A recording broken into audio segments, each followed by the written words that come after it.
எல்லாருக்கும் வணக்கங்க. கார்த்திகை மாதம் 3ஆம் திங்கட்கிழமை மாவிளக்கு போட்டு இருக்கேன்.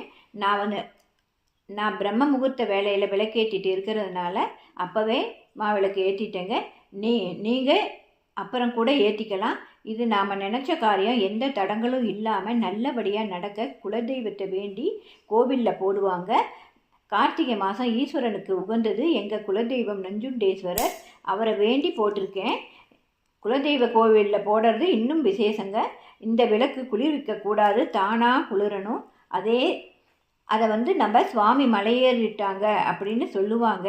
சுவாமி மலையேறின பின்னாடி இந்த மாவை எல்லோருக்கும் பிரசாதமாக கொடுக்கலாங்க. நம்ம இந்த மாவிளக்கு எப்பெல்லாம் சுவாமிக்கு உகந்த மாதம், பெருமாளுக்கு புரட்டாசி மாதம் நம்ம போடலாம், கார்த்திகை மாதம் சிவனுக்கு போடலாம், ஆடி மாதம் அம்மனுக்கு இந்த விளக்கு ஏற்றலாம். நம்ம நினச்ச